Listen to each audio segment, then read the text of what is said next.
Bonjour à toutes et à tous, l'invité politique, c'est un plaisir. Tous les matins, 8h30, 9h, vous êtes sur Sud Radio. Et nous recevons ce matin Philippe Juvin, député LR des Hauts-de-Seine, chef des urgences de l'hôpital Georges Pompidou. Philippe Juvin, bonjour. Bonjour. Merci d'être avec nous, un peu plus de 20 minutes d'interview. Le ministre de la Santé sera notre invité vendredi. Vendredi matin, il appelle à ne pas aller travailler quand on est infecté par le nouveau variant du Covid-19. Les cas augmentent, plus 33% de cas sur la dernière semaine, 24 cas pour 100 000 habitants. Est-ce qu'on doit s'inquiéter ? Non, la question, vous la posez depuis maintenant 3 ans, est-ce qu'on doit s'inquiéter ? Non, il ne faut pas s'inquiéter, il faut se préparer, c'est toujours pareil. Donc aujourd'hui, il y a évidemment une réaugmentation des cas. Vous l'avez constaté ? Qu'on ne constate pas macroscopiquement dans nos services d'urgence. Non, le problème des services d'urgence actuellement, c'est qu'ils sont obligés pour beaucoup de fermer parce qu'ils n'ont pas de personnel. Je vais y revenir. Et ils n'ont pas de lit d'aval. Donc en fait, la question, c'est pas tant le Covid, c'est l'ensemble des pathologies aussi aujourd'hui nous pose problème parce que pour hospitaliser l'ensemble des pathologies, Covid comme les autres, on n'a pas suffisamment de lits. Donc on ne s'inquiète pas, à l'hôpital, vous ne voyez pas arriver de malades du Covid ? On en voit, si, il y en a. Vous en voyez toujours ? Bien entendu. On a même des patients qu'on met en réanimation, essentiellement des patients âgés, avec des pathologies multiples. Mais on est très loin de la vague d'il y a 2 ou 3 ans, bien entendu. Ce que je veux vous dire, c'est qu'aujourd'hui, le problème, c'est que l'absence de marge de manœuvre à l'hôpital, l'absence de marge de manœuvre fait que tout événement, même minime, nous pose problème. Un coup de canicule, l'hôpital est débordé. Un coup de bronchiolite, l'hôpital est débordé. Un coup de ce que vous voulez, l'hôpital est débordé. Les Jeux Olympiques l'année prochaine, vous savez qu'en région Île-de-France, on imagine que 13 millions de personnes touristes vont venir assister. Eh bien, les autorités nous ont annoncé, ne vous inquiétez pas, 13 millions de personnes qui vont venir en plus dans la région Île-de-France, c'est-à-dire doublement de la population, qui est de 13 millions, il n'y aura pas d'effet sur les services d'urgence. C'est ce qu'on nous dit aujourd'hui. Donc on voit bien que... Aucune mesure n'est prévue ? Non, à l'occasion de ces Jeux Olympiques pour renforcer, je ne sais pas, les équipes Non, le ministre a annoncé qu'il continuait, c'est très bien, je l'ai félicité, de mieux payer les gardes de nuit, parce que la question de la nuit est plus 25% pour les infirmiers, aides-soignants, 20% c'est absolument dimanche et jour férié. Mais il n'y aura pas de moyens supplémentaires, il n'y aura pas d'urgentisme, on ne va pas créer des lignes supplémentaires dans les services d'urgence, par exemple. On nous explique qu'il n'y aura pas d'effet sur l'activité des services d'urgence. Je crois que c'est une erreur... folle, mais c'est à l'image de la politique aujourd'hui, c'est que les hommes et les femmes politiques ont une caractéristique en général, c'est qu'ils ne se préoccupent pas de l'avenir. Ils se disent, ça va passer, les Français vont tenir, et ils n'ont pas de vision long terme. Bien, Philippe Juvin, parlons des urgences. Vous avez abordé le sujet. Vous dirigez les urgences de l'hôpital Georges Pompidou, qui est un hôpital très important. Comment avez-vous passé l'été ? Eh bien, personnellement, je suis revenu à la mi-août et je fais un certain nombre de gardes. Là aussi, avec cette difficulté que nous avions en fait probablement moins de patients qui arrivaient aux urgences, mais parmi ces patients, plus qui devaient être hospitalisés, c'est-à-dire plus qui étaient graves. On observe cet effet de ciseau qui fait que, alors que le nombre de lits diminue, je vous rappelle qu'il y a 21 000 lits en moins dans les hôpitaux français depuis 2016, 21 000 lits en moins. Vous avez une activité des urgences qui n'est pas encore remontée à l'activité avant Covid, mais qui en revanche, en nombre d'hospitalisations, c'est-à-dire en patients graves, est remontée et même dépassée. Donc le vrai sujet, il est là, c'est le nombre de lits. Enquête de SAMU Urgence de France, que dit cette enquête ? Que cet été en France, 163 services d'urgence sur 389 ont été fermés, au moins une fois. Est-ce que... Là, je vais vous poser une question directe. Est-ce que la population française est mise en péril ? Ah oui, bien entendu. Enfin, en péril, le mot est fort. Ce qui est certain, c'est que la qualité la qualité des soins est dégradée, assurément. C'est-à-dire que les Français sont mis en danger. Il ne se passe pas une seule journée. Il ne se passe pas une seule journée, Monsieur Bourdin, où je ne reçois pas un coup de fil ou un SMS de quelqu'un, ami d'amis ou connaissance lointaine, qui me demande un SOS. Je veux commencer ma chimiothérapie et ça met du temps, comment je fais ? Je veux avoir un scanner et je n'y arrive pas, comment je fais ? Je veux trouver un chirurgien et je n'y arrive pas, comment je fais ? Donc oui, aujourd'hui, je pense que la qualité des soins en France est dégradée. Et donc, le mot danger que vous utilisez, qui est fort, est probablement vrai pour un certain nombre de nos concitoyens. Oui, le système est dégradé. On n'est pas bien sûr. La France, c'est la France de la débrouille. En fait, vous connaissez quelqu'un, en gros, vous y arrivez. Vous connaissez personne, vous êtes dans un système où vous êtes abandonné à vous-même. Aujourd'hui, on n'est pas bien soigné en France. La France de la débrouille. La France de la débrouille, vous êtes bien soigné quand vous connaissez quelqu'un, assurément. Sinon, non. Sinon, vous prenez la file d'attente et vous attendez qu'on vous donne un rendez-vous et votre cancer évolue pendant plusieurs semaines. Peut-être des métastases se développent malheureusement parce que la chimiothérapie est lente à démarrer. Donc inégalité de traitement. Fondamentale. La grande inégalité aujourd'hui, elle est entre ceux qui connaissent un circuit et ceux qui font confiance à un système qui les met encore une fois dans une file d'attente. Mais entre nous, malheureusement, ce que je vous décris pour la santé, c'est vrai aussi, par exemple, pour l'éducation. J'ai été maire pendant longtemps de ma commune à la Garenne-Colombes. La question que posent les gens, et c'est normal quand ils arrivent dans une commune, quelle est la bonne école? Où faut-il aller? On vous pose la même question pour les médecins. J'ai été élu maire il y a 20 ans. Il y a 20 ans, on me demandait comme maire un logement ou un travail. C'était ça la question. Aujourd'hui, on demande au maire quoi? Un médecin. Il n'y a pas un seul maire de France qui ne vous pose pas cette question. Mes concitoyens ont besoin d'un médecin, tous. Donc on voit bien qu'on a ce sujet absolument majeur. Autre sujet. Et j'ai l'impression que pas tout le monde s'en fiche, mais on le commente sans prendre les bonnes mesures. Autre sujet important qui concerne la santé, la pénurie de médicaments. 3700 médicaments en tension ou en rupture en France. On a cité le cas de l'amoxicilline. Du coup, augmentation du prix de 10%. Des dizaines de molécules sont absentes. On manque. L'industrie pharmaceutique n'organise-t-elle pas la pénurie pour obtenir une augmentation des prix? C'est la question que posent beaucoup. Non, je pense pas qu'il y ait de complot. Vous ne croyez pas? Je crois surtout qu'on est face à la conséquence de l'imprévoyance des gouvernants depuis très nombreuses années, avec une France qui est une France qui ne produit plus. On ne produit plus de médicaments en France, et donc on achète tout. Et comme parfois on a du mal à payer, on est servi après les autres. Et puis, nous avons les conséquences d'une France ouvrie. Je vous explique. Certains médicaments très très chers pour soigner des cancers, en particulier des médicaments très innovants, eh bien, la question va être, on va pouvoir se les payer. Et il est clair qu'aujourd'hui, il y a des médicaments que la France n'arrivera pas à se payer, alors que les Allemands vont se les payer. Oui, le médicament, c'est une marchandise comme une autre? Oui. Ou est-ce que c'est un bien commun? Ça devrait être un bien commun, bien entendu, soumis évidemment à la nécessité des lois du marché. Je veux dire par là que quand vous avez un découvreur, un inventeur, un industriel qui prend un risque, qui investit sur 20 ans et qui développe une molécule, il est normal qu'il soit payé. Vous voyez, oui, mais sauf que l'industrie pharmaceutique n'offre aucune transparence sur les coûts de production ni sur les stocks. Je ne sais pas. Je ne sais pas commenter. Je vous trouve un peu définitif. Un peu dur. La vraie question, c'est comment on fait pour produire des médicaments en France et comment on fait pour que la France redevienne suffisamment riche pour se payer des médicaments coûteux. C'est ça le sujet. Aujourd'hui, je vous le dis, M. Bourdin, il est probable que les générations qui vont nous suivre risquent de ne pas pouvoir se payer des médicaments coûteux parce que la France est pauvre. Bien, réunion de travail demain sur la fin de vie avec le ministre de la Santé, Philippe Juvin. Vous faites des propositions. Les députés LR appellent à rendre effectifs les soins palliatifs sur tout le territoire. Le gouvernement, lui, veut instaurer une aide active à mourir. Aide active à mourir, oui, non? Écoutez, il y a 600 000, en gros, un peu moins de 600 000 personnes qui meurent tous les ans en France. Sur les 600 000, 300 000 pourraient être éligibles aux soins palliatifs. La moitié devrait avoir accès aux soins palliatifs. Et sur ces 300 000, il y en a que 100 000 qui ont accès aux soins palliatifs. Donc nous disons une chose très simple.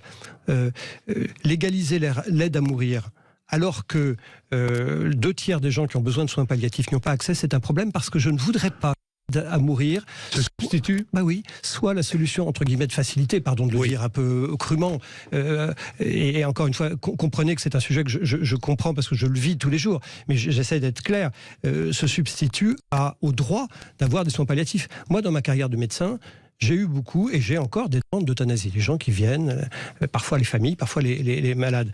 Mais je peux vous témoigner d'une chose, c'est que toutes les demandes d'euthanasie que j'ai eues, toutes, dès lors qu'on a réussi à apporter une réponse physique, un soin, une antalgie, psychologique, un accompagnement, toutes ont disparu. En fait, les demandes d'euthanasie que j'ai vues, moi, ce n'est que mon expérience, ce sont des demandes d'euthanasie par défaut, parce que les gens sont seuls, abandonnés par le système. Mais l'aide active à mourir, ce n'est pas l'euthanasie. En fait, le gouvernement joue un peu sur une ambiguïté. Il y a effectivement deux éléments. Vous êtes opposé à l'aide active? Vous êtes opposé? Et il y a l'aide active à mourir à la fin de vie. Ma crainte, si vous voulez, c'est mais vous êtes opposé? Vous êtes opposé? Oui, compte tenu de la situation actuelle où il n'y a pas suffisamment de soins palliatifs. Moi, je dis une chose très simple, et les députés LR le disent très clairement. Donnons accès aux soins palliatifs à tout le monde, et après on verra. s'il y a un besoin. Parce que vous savez, là aussi c'est l'expérience que j'ai, je peux vous le dire. Il y a aussi des demandes d'euthanasie qui sont des demandes intéressées. La famille qui voit l'héritage un peu long à arriver. Docteur, ça va durer longtemps. Je l'ai vécu cela. Enfin, ce sont des choses que l'on voit. Il faut pas être naïf. La nature humaine est ainsi faite. Qu'il y ait quelques situations, mais extrêmes, où on n'arrive pas à avoir de réponse. Elles existent probablement, mais elles sont en fait très très peu nombreuses. Mais la loi doit le permettre. Et non, moi il me semble qu'aujourd'hui la loi doit permettre à chacun d'avoir accès aux soins palliatifs, ce qui n'est pas le cas. Attention à la pression sociale. Attention à la pression sociale. Bien, vous parliez de l'école. La rentrée scolaire, on a beaucoup parlé de la Baïa, évidemment. Alors, un lycée, le lycée Utrio de Stein, en Seine-Saint-Denis, en grève. Ce n'est pas les enseignants qui sont en grève, ni le chef d'établissement. Ce sont les élèves du lycée, certains élèves du lycée en grève contre l'interdiction de l'abaya. Nous tenons à nous désolidariser de la politique islamophobe du gouvernement. C'est ce que disent ces lycéens grévistes. Que leur répondez-vous? D'abord, le gouvernement n'est pas islamophobe. Vous voyez, c'est l'opposant Philippe Juvin qui défend, quand on arrive à défendre le gouvernement, on est quand même dans un monde qui marche à l'envers. Je rappelle que la loi interdit le port de signes distinctifs permettant de reconnaître la religion des élèves. Donc ce n'est que l'application de la loi. En fait, cette polémique, ou plutôt cette discussion sur la Baïa avec Attal depuis quelques jours, ce n'est que l'application de la loi de 2004. Ça signifie que la loi n'était pas appliquée. Et puis, donc moi j'ai félicité Attal de sa position, mais qui encore une fois n'est qu'une application de la loi. Mais je rappelle que le vrai sujet, c'est la colonne vertébrale. Que pense vraiment le gouvernement? Que pense Gabriel Attal? Monsieur Attal, il nous a dit ce qu'il pensait, mais enfin, il ne pensait pas la même chose en 2019. Nous, sénateurs LR, en 2019, nous avons proposé que les mamans ou les papas, souvent les mamans accompagnant en sortie scolaire, ne puissent pas avoir de signes distinctifs. On a dit, c'est pas possible, pas de signes distinctifs, y compris en dehors de l'école quand vous accompagnez une sortie scolaire. Eh bien, à l'époque, le secrétaire d'État à l'éducation, qui était Gabriel Attal, s'était opposé à cette position. Donc nous, ce que nous voulons, c'est une colonne vertébrale. On veut savoir quel est le cap. En fait, il n'y a pas de cap. Parfois le cap est bon, parfois le cap est fluctuant, Pape Ndiaye un coup, Attal de l'autre. Où va-t-on? En tout cas, c'est un sujet majeur. La laïcité, il faut la défendre, il faut appliquer la loi, et on voit qu'il y a une offensive derrière. Il y a une offensive qui est sur le vêtement, mais c'est une offensive qui est aussi sur les programmes. Aujourd'hui, les enseignants nous expliquent que plus d'1 sur 2 c'est déjà auto-censuré sur les questions de religion, sur l'enseignement de la Shoah, sur l'enseignement de la guerre d'Algérie. Donc, vous voyez, on a affaire à une question systémique. C'est une tentative de prise de pouvoir par les frères musulmans ou des organisations frères et qui souhaitent imposer leur modus vivendi à la société française. Attention. Il y a une semaine, rencontre de Saint-Denis. Emmanuel Macron nous avait promis une synthèse. On attend toujours cette synthèse. Vous aussi, j'imagine, l'opposition. Rentrée politique LR, les 12 et 13 à Saint-Malo. Évidemment, et poser l'avenir de LR, et notamment sa position vis-à-vis du gouvernement sur les questions budgétaires. Importante question budgétaire, Bruno Le Maire vous interpelle, et il dit « La loi de programmation des finances publiques prévoit de ramener le déficit public sous les 3%. LR a toujours demandé cela. Oui. Alors, j'appelle LR à être logique avec elle-même. J'appelle ce parti logique avec lui-même. Donc, ça veut dire quoi? Voter mon budget. Oui, bien sûr. Mais Monsieur Bourdin, je crois que moi, le drame de la vie politique française, c'est que on ne croit plus les hommes politiques et les femmes politiques quand elles parlent. Vous ne croyez plus personne? Non, mais j'ai du mal à croire. Parce que quand quel que soit le camp politique, bien entendu. Mais quand Bruno Le Maire fait cette déclaration, il nous dit, regardez, je vais baisser la dépense publique, donc je vais être vertueux, donc il faut le voter. Alors moi, je suis un élève un peu, vous savez, je suis besogneux, hein, donc je regarde le projet de budget qu'on nous envoie, et je vois que le projet de budget prévoit plus 40 milliards de dépenses publiques. Oui. Donc, d'un côté, Bruno Le Maire, et je pense qu'il le souhaite, dit « Je vais baisser la dépense publique », je regarde les documents qu'il nous envoie, et c'est plus 40 milliards. Oui, mais plus 40 milliards, c'est plus, c'est pas oui, moins. Mais moi, Philippe Juvin, je suis besogneux aussi. Je lis aussi, je regarde les propositions LR. Vous avez raison. Et ben oui, remise sur les carburants. dépense 12 milliards d'euros, c'est ce que vous proposez. Oui. Suppression de la TVA sur les carburants, Absolument. 10 milliards d'euros, c'est ce que vous proposez. Indexer les dotations des collectivités locales sur l'inflation, ça coûte 6 milliards à l'État. Élargir le bouclier tarifaire, ça coûte 18 milliards. Ça fait 50 milliards en tout. Ah, finalement, Bah vous oui, valez. Non, sauf que vous... Ah bon.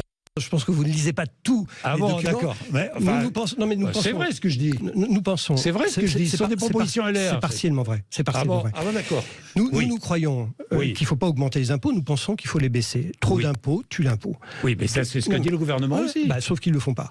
Deuxièmement, nous pensons que le vrai sujet aujourd'hui, c'est que la France prélève, ponctionne beaucoup d'argent chez les Français, les particuliers et les entreprises, et cet argent, eh bien, il est d'une certaine manière gâché. On a un taux de prélèvement obligatoire qui est considérable en France pour des services publics, par exemple, qui s'effondrent. La question, c'est qu'est-ce qu'ils font de notre argent ? Moi, je vais vous donner un exemple. Vous parliez d'éducation nationale tout à l'heure. Oui. Il y a 850 000 enseignants et il y a 350 000 personnes dans les bureaux. Mais je veux dire, est-ce que vous n'êtes pas là sur une dépense publique qui est... Donc on supprime des emplois. En tout cas, vous faites en sorte qu'il y ait moins de fonctionnaires dans les bureaux. Donc on supprime. Moins de fonctionnaires devant les bureaux et plus de fonctionnaires devant les gens. Ça fait le même nombre de fonctionnaires. À l'hôpital public. Donc la dépense sera la même. À l'hôpital public, vous avez autant... Les gens ne vont pas me croire quand je vais le dire, mais je vous en prie, c'est vrai. Il y a autant d'équivalents temps plein d'administratifs que de médecins. Il y a même un peu moins de médecins que d'administratifs à l'hôpital public. Donc la vraie question, c'est... Non seulement on prélève beaucoup d'impôts aux Français, mais en plus, cet argent, il n'est pas dépensé efficacement. Donc nous, les LR, nous disons la chose suivante, il faut baisser la ponction que l'on prélève sur les Français, les particuliers, les ménages et les entreprises, et en même temps, utiliser mieux l'argent. C'est comme ça qu'il faut faire. Mais Bruno Le Maire, il a ce double discours. Pardon, je l'aime beaucoup, et c'est un type qui est plein de qualités, mais il nous dit d'un côté, je vais baisser la dépense publique, et il l'augmente. Comment croire ? Vous voterez le budget ? Comment croire ? Aujourd'hui, compte tenu de l'augmentation de la dépense publique à 40 milliards, je pense que ça va être difficile. Donc vous ne voterez pas le budget ? Je vous dis, au début des négociations, le Parlement, c'est un endroit où on va discuter, on va amender, et j'espère qu'on va faire progresser nos idées. Mais vous allez garder cette remise sur les carburants. Mais je l'ai dit, qui coûte 12 milliards d'euros, vous allez la garder. Je l'ai dit publiquement au gouvernement. Attention, et vous avez devant vous un DLR qui souhaite depuis toujours que la France ait une majorité stable, et donc j'ai toujours dit qu'il fallait que nous trouvions des accords de gouvernement. Accords de gouvernement. Je l'ai toujours dit. Mais je dis aussi... Vous le dites encore ce matin, vous lancez un appel, vous dites trouvons des solutions pour un accord de gouvernement. Eh bien, vous ne m'avez pas totalement lu ces derniers jours. J'ai dit, mais c'est vrai que mes positions, après tout, n'intéressent peut-être que moi. Mais non. J'ai aussi dit parallèlement, attention à la majorité, vous êtes en train d'avoir une attitude qui fait que, comme vous niez et vous rejetez d'un bloc toutes nos propositions, le budget peut être rejeté. Pardon, je dis, nous les Républicains, nous pensons qu'il faut baisser la dépense publique, il l'augmente. Donc, en l'état actuel des choses, ça va être difficile de voter le budget. J'espère qu'on va arriver à amender le budget du gouvernement, mais arrêtez de nous raconter des carabistouilles qui consistent à dire on voudrait blanc et on fait noir, on voudrait baisser la dépense publique alors qu'il l'augmente. Nous, on n'en peut plus de ce double langage. En fait, la parole publique n'a plus de valeur. Vous avez été député européen. Qui doit conduire la liste LR aux européennes ?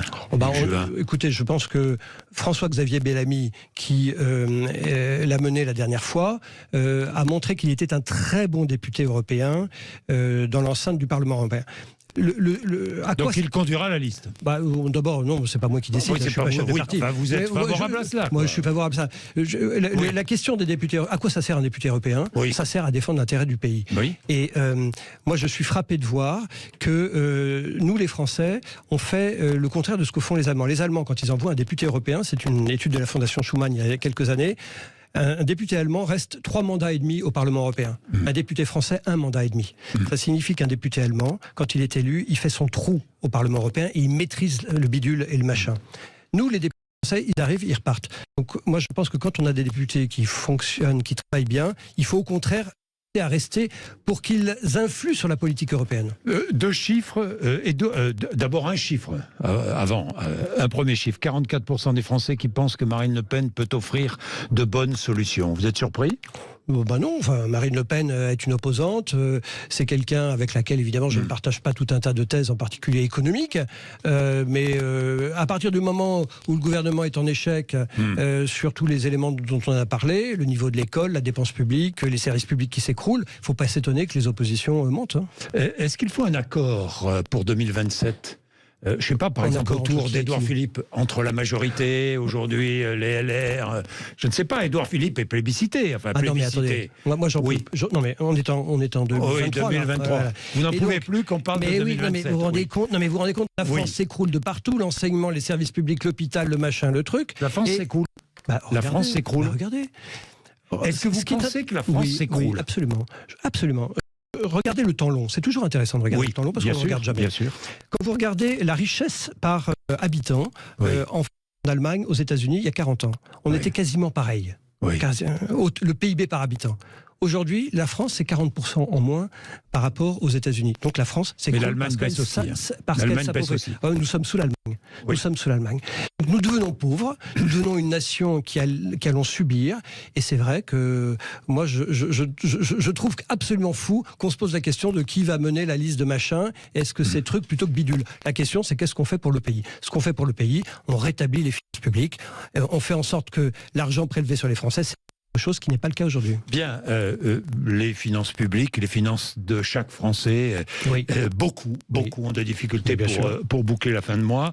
Est-ce qu'il faut indexer sur l'inflation les aides aux associations alimentaires ? Oui, probablement parce que quand Coluche a créé les Restos du Cœur, c'était 8 millions de repas par an. Oui. Là, on va arriver à 170 millions de repas. Donc on voit bien que absolument majeur. Le patron de Système U disait il y a quelques jours que 15% des Français ne mangent pas tous les jours leur faim. Oui. Donc la question alimentaire est fondamentale. Moi, quand j'étais maire de ma commune, j'ai distribué des colis alimentaires aux étudiants au moment du Covid. Donc tous les gens qui connaissent un peu le terrain savent qu'il y a une difficulté majeure sur l'alimentation. Donc oui, je pense que autant il faut faire attention à l'indexation de telle ou telle chose sur l'inflation parce que vous créez des effets mécaniques, autant sur l'aide alimentaire, on ne peut pas se permettre qu'il y ait un décrochage. C'est indispensable. Vous avez vu les critiques autour des dons faits ici ou là aux associations alimentaires. Moi, quand on me donne 10 millions d'euros, je dis merci. Oui.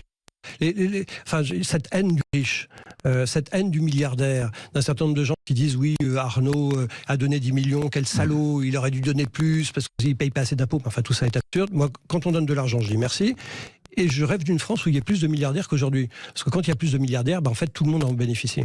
Bien. Et puis, dernière question, projet de loi immigration. On attend la date, on attend de savoir ce qu'il y aura dedans. Il y a une question qui divise au sein des LR, c'est la régularisation des travailleurs étrangers dans les métiers à tension. Vous y êtes favorable ? Écoutez, moi on n'est pas contre l'immigration à LR. On est contre l'immigration quand elle n'est pas contrôlée. Oui. Et quand elle n'est pas qualifiée et quand elle ne s'intègre pas. Sinon, on n'est pas contre l'immigration. C'est une manière d'intégrer. Le travail. Ça peut être. Ça peut être. Et donc, c'est au cas par cas. En fait, il faut que ça soit au cas par cas. Par exemple, dans les hôpitaux, très clairement, il faut plus de médecins étrangers.